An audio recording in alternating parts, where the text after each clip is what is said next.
Hey everybody, Weston here with the Hidden Gibbon. Not looking grungy anymore. Got myself a haircut.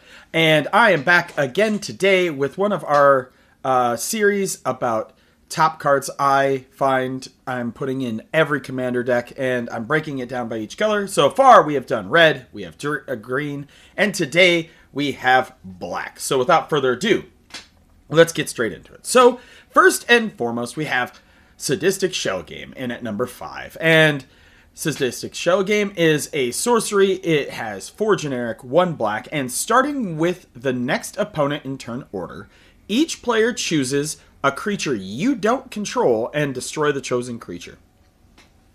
I have found that this is a fun little politics card, and sometimes a way to get people mad at you if you really want to be the arch enemy at the game, in the game, right? If you want people to be mad and be like, wow, this guy made us kill each other's stuff, but not him. It's pretty fun. I like it. 5 is a little bit high for cost, but honestly, unless each player decides to band together to choose the same thing, you're going to probably hit 1, 2, or even potentially 3 creatures with this, depending on how the game's going. I find it's a lot stronger earlier in the game, like towards early mid-game, when politics and battle lines haven't been super drawn and everybody's still doing their thing, and there's no clear person ahead. That is where I find it to be the best. I really like the card. I find it really fun. But Sadistic Shell Game. Check it out. Next, we have Kaya's Ghost Form. This is a common from War of the Spark, and this card has so much utility. My goodness, I love this card. So, it is a aura for 1 black, and it enchants a creature or planeswalker you control. And then, when enchanted permanent dies or is put into exile, return that card to the battlefield under your control. So, obviously, the most straightforward way to use this card is to put it on one of your own things, be it your commander or one of your planeswalkers that you don't want to lose, and then when it dies, it comes back, right? That's pretty straightforward. It's like an auto-reanimator sort of effect. However, the way I like to use this is in theft decks. I will steal something from an opponent's. I will then enchant it with Kaya's Ghost Form, especially if it's something really, really strong they have. Because it says, enchant a creature or planeswalker you control. So say you're playing red-black and you play like Active Treason or Insurrection or something like that.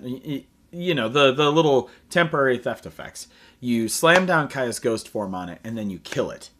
And then it comes back into play on your side of the battlefield, and it is so fun to do this. I have blown out a few people with that sort of trick. It is super, super fun. I really like it.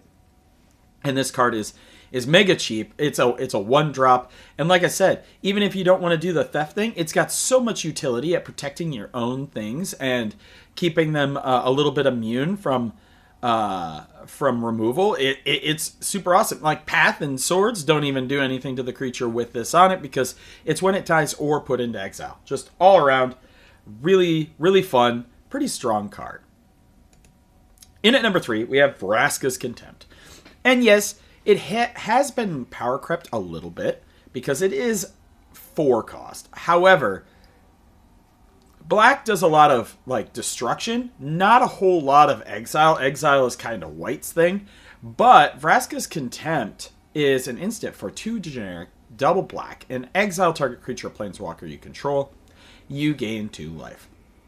There's no downside to this card other than the fact that it costs 4, and it is planeswalker removal. And it also exiles a creature. I find this to be really strong. I know it's a pretty popular card, so not a really controversial pick here.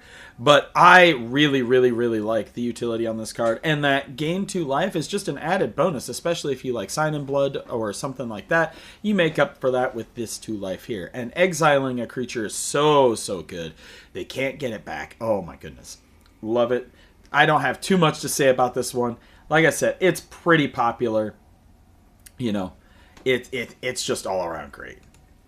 Then we have Lobelia, Sackville Baggins. She's a 2/3 for 2 generic and 1 black. She has Flash, she has Menace, and whenever she enters the battlefield, exile target creature card from an opponent's graveyard that was put there from the battlefield this turn. Then create X treasure tokens, where X is that card's power. This card is an absolute fun thing to do. So I have had it before where somebody has Wrath the board, and somebody had like, I can't remember what it was.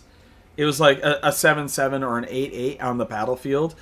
And then at the end of that turn, I flashed in Lobelia, and I got so many treasure tokens off of it. She is just generically good, and because she is in black, you don't have to wait for somebody else to Wrath or anything like that. Just Doomblade somebody's creature, and then end of turn Lobelia, and get yourself a million D treasures. Even, I would say, even if you are just getting like 3-4 treasures, that's perfectly acceptable. And, you know, she's a menace creature, which, albeit she's a 2/3, not overly strong as far as power and toughness, still can get in if you're running her.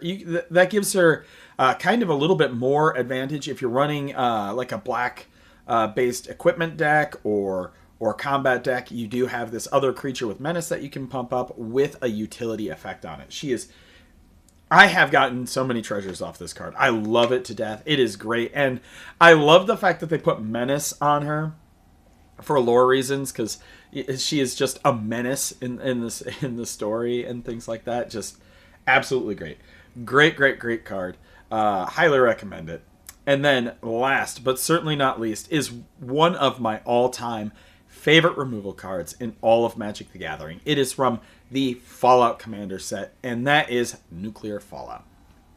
Nuclear Fallout is a sorcery that is X and then double black. And then each creature gets twice -X until end of turn, and each player gets X rad counters. So what rad counters are, so say you have 5 rad counters. During your first main phase, you'll mill 5 cards. And then for each non-land card milled, that player takes 1 damage and removes a rad counter. The milling yourself isn't all that bad. Like, you're in black anyway, so Reanimator is a thing. But getting twice -X, and having a way to ping your opponents and mill a little bit of your opponents is just super good. I love this card. I love the flavor of this card. I love the art of this card with the skeletons at the table. It is everything about this card I just truly love. I love X casting cost spells. In the last video, we had Open the Way and Genesis Wave for green. Those are 2 of my favorite green spells I put in everything. And Nuclear Fallout is absolutely a card that I include in pretty much every one of my black decks. But yeah, let me know in the comments down below, what do you think of these must-haves that I go with, my pet cards for black in Commander. And then also, let me know, what are your pet cards for black in Commander? Let me know in the comments down below. I'm really enjoying all of the feedback and cards and things like that. Ah, man, getting to discuss some of those things is some of the greatest stuff I get to do. That's not just me trying to be content creator engagement. Like, I legitimately love talking about Magic all the time. It is my favorite hobby. It brings me joy and happiness, and when I get to talk with people about Magic, it is just the most, like, cup-filling feeling in the world. But I've been Weston with the Hidden Gibbon. You know, hopefully find some of these useful, and I hope you all have a wonderful day.